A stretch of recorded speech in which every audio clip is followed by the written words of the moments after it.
Okay, so now every Jew, every person, every Jew stands on 2 feet. So we have 2 sides of the coin now. And both sides, you can't say that one side is more important, because they're really both connected, as we will soon see. The Zohar Kadosh brings down an unbelievable Torah. He says, number 1, when the Jewish people sin because of promiscuous sexual behavior, this leads God to throw us out of the land of Israel. It's measure for measure. Very simply, think about it. We're talking about, we spoke about 10 minutes ago, that the idea was for men and women to marry each other, thus becoming one. Because when Adam and Eve were created, they were not created as 2 individuals. They were one, like Siamese twins. And afterwards, so to speak, spiritually speaking, they were separated. The idea is to become one, to unite, to unify. So God gives us this procreation, the ability to go in the path of God, just like God creates. We have the power to bring future generations into the world. So if people are, instead of unifying their semen and seed, and they scatter it, so what does God do? Measure for measure. Something that's supposed to, the Jewish people are supposed to be unified, their seed is supposed to be a unit, a man and a woman, which is one. If we're not careful, so God scatters us, measure for measure. We scatter our semen, and God scatters the Jewish people. Now, the Zohar goes again, and another important thing, this is in Tikkunei Zohar, the source being 85:1. And he says the following, listen closely. The Jewish people are likened to, spiritually, they are likened to a private domain, and the nations of the world are a public domain. Now think about it. A person has a home. Can you imagine somebody coming like through your, through your court, through your gate, climbing over the fence? This is a private house. What in the world are you? You stay on your sidewalk. I'm in my house. You stay on your sidewalk, and peace unto the world. A person does not open up his home and allow the street, the public domain, into his house. Why do we have a house? If we want to be on the street, in the public domain, we'll hang out on the streets. Taking it to the streets. So the Zohar says an unbelievable Torah here. The Jewish people are likened to a private domain, and the nations of the world are likened to a public domain. So therefore, if the Jewish people step over and start building bridges and relations with the non-Jews, we are leaving our private domain, and we are scattering ourselves into, we are turning our private domain and scattering it to the nations of the world, to the public domain. So think about it. What is the Zohar telling us here? An amazing lesson. No one in their right mind would ever open up their homes for all the elements of the streets to come. Well, all those elements of the streets are the nations of the world. And the private domain is the land of Israel. The private domain is the Jewish people, a chosen people, a separate people. So, what's the idea? God gave us a certain limited amount of life and strength. And He wants us to use that limited amount of seed, of life, to use it in the private domain being the Jewish people. If a person goes out and instead of taking care and instead of relating only to the Jewish people and only after all the Jews are taken care of, if he has some extra time and strength and money, only then to go out. This is an amazing concept. It's exactly the same concept as a person scattering their seed. Because we have a certain amount of life, of strength, of energy that God has given us. And if we take that energy which God intended us to keep in a private domain, and we open ourselves up to the public domain, to the nations of the world, and we start relating and building these bridges, and we're giving of ourselves to them, and spending time and money and efforts, this exactly is the opposite. This exactly is the second side, not opposite. This is the second side of sexual promiscuity that God intended to keep it unified and united. And we go out and scatter the seed. Well, this is the same exact concept. And therefore, during these 6 weeks, we are talking about the Jewish people who refused. The Jewish people who refused in Egypt to assimilate amongst, not all of the people, but the certain part of the Jewish people were successful in bringing, almost totally fixing what Adam and Eve had destroyed. And that's why we know the 6-week period, it culminates, ends on the portion of the week of Mishpatim. Mishpatim is when Yitro and Mishpatim, these two portions, 5th and 6th week of this special time, the Shovavim, these are the portions when the Torah was given to the Jewish people. This was when the Torah was given to the Jewish people. So, what does that mean? It means that the Jewish people in Egypt, this group of Jews, because there were a lot of different type of Jews in Egypt, but this group that we're talking about, who did not assimilate, did not change their names, did not change their dress, did not change their language, this certain group, they almost rectified and corrected and brought the final redemption. Therefore, when we received the Torah, we were almost there. However, then came the sin of the golden calf, and not only did we not come to the finish line, but we brought ourselves even in a worse predicament. This sin is similar, the sin of the golden calf is similar to the sin of Adam and Eve. This brought us back, not only brought us back, but regressed. So therefore, that's why it ends. This 6-week period of time ends to show us that we were almost at the end zone. We were almost at the finish line. But the game ain't over till the fat lady sings. And the fat lady had not yet sang.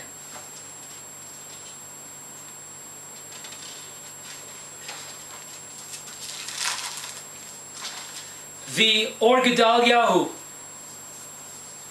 Rav Sher, in his commentary on the Torah, on the portion of Vayishlach, paragraph 4, says an unbelievable Torah. Listen up closely. Says the following: when Jacob bowed down to Esau 7 times, when they met after 36 years, it says that he bowed down 7 times until he reached his brother. And listen to the words, the beautiful words of Or Gedalia. Why does the Torah tell us he bowed down until he reached his brother? So the Or Gedalia says an unbelievable Torah here, that for that one moment, Jacob was able to reach the heart and soul of Esau. And therefore there's an opinion amongst the sages that at that moment Esav really did hug and kiss Jacob with a full heart. It wasn't an act. But then the Or Gedalia goes on and brings us an unbelievable point. This point is a lesson of life. However, this was just for the moment. Why? Because the Torah then tells us that Yaakov and Esav parted ways. And he goes on to say that this unifying moment was only a moment. But reality, the facts on the ground, history, is back to business. That Esav hates Jacob. And therefore, Jacob understood that though for that moment, Esav was one with Jacob, it was only for that moment. And therefore, when Esav wanted to continue walking and living with Jacob, Jacob refused. Because he understood that it was only for that moment, for that split second. And now we're back to business over here. And therefore, interesting, what does Jacob do after he splits with Esav? The first thing that he does, he goes to a place called Sukkota. What is the Sukkot? These are the booths that we built on Sukkot. These are the booths that will bring the downfall of the nations of the world, as is written in the tractate of Avodah Zarah, that in the end of days, the Gentiles will say, what's the difference between us and the Jews? We have a Torah, we learned Torah, we did commandments, give us a mitzvah. You know, give us a mitzvah. So what mitzvah does God give? What commandment does He give them? He gives them the commandment of Sukkot.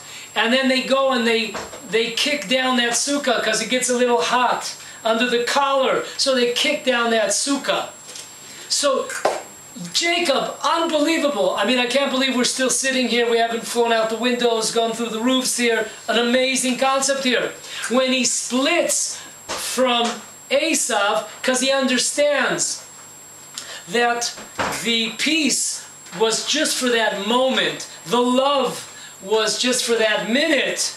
And now we're back to business over here. So he understood what is in need right now is the mitzvah of Sukkah, which will show a difference, which will prove the difference, the separation between the Jews and the nations of the world in the final days.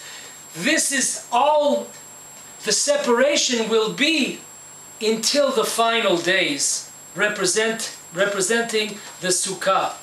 And then the Or Gedalia goes on to his commentary, and he brings down the famous sage Yonatan ben Uziel in the book of Numbers, in the portion of Balak, when it says that the Jewish people, lo and behold, that the Jews should dwell alone in the world.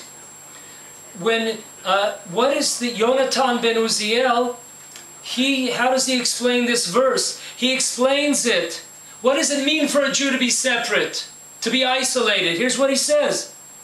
That the Jewish people will be redeemed in the future because of the fact they did not go and follow the ways of the nations. That is going to be the deciding factor. If we go, if we travel, if we assimilate, if we build these bridges with the nations, are we going in their paths or are we keeping isolated? And therefore, he writes, Or Gedalia, that is why there are so many decrees by the sages of keeping separate. If it's food, if it's drink, if it's haircuts. There are so many decrees that have been brought down over the years. Why? Because the sages understand that the key to the redemption is the separation between the Jewish people and the nations of the world. That is the key to redemption. And he brings down further that this is the war, this is the battle of every generation. This is the battle of any generation. And therefore, Jacob asks, please save me from my brother, which means please save me from his hatred, but also, please save me from my brother, please save me from his kindness, his love, quote unquote. Why? Because both of these bring down the hate destroys the Jewish people, but also bringing down the barriers, tearing down the barriers and the ghettos. This also destroys the Jewish people. And that's why he concludes the Or Gedalia, that's what happened in Egypt. The Jewish people thought tactically it was a good idea, it was smart to mingle and join forces and assimilate with the Egyptians. Once again, we're talking about various groups here.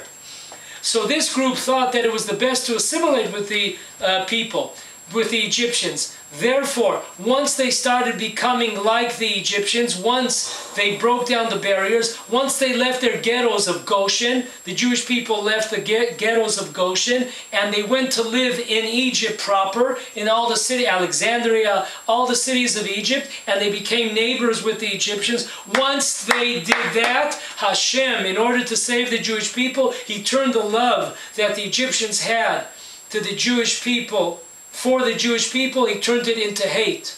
The Egyptians up until that point loved the Jewish people. But once the Jewish people tried to integrate and assimilate within the Egyptian people, then God changed the love into hate in order to still keep us separate. So we could be separate with God by doing God's will, God's Torah, following His laws, or we're going to be isolated on a bad side without Hashem, and at the demise, our demise to the nations of the world. So the question is, what's our decision? Are we going to? In any case, we're going to be isolated, either through the fact that we separate ourselves from the nations of the world, therefore we're isolated, but now we've done God's commandments, and now God is on our side, He will fight our battles. Or do we want to become isolated anyways, because God will turn the love of the nations into hate, and therefore the Jews will once again become a pariah and isolated. So during these 6 weeks, unfortunately, we only have 2.5 left. So let us concentrate, all of us, let us concentrate on these two sides of the same coin. Number one, let us correct if we've had any mishaps, if we've had any transgressions over the years, over a period of time where we transgressed sexual modesty. This is the time to correct, to unify, to unite, to reunite our seed, our force of life, to unite it, and also to understand that assimilating and contacting and building bridges to the nations of the world is a part of the rectifying, part of the correcting and fixing this time of year. This also needs to be corrected and rectified. So may we, God willing, be successful in both these areas.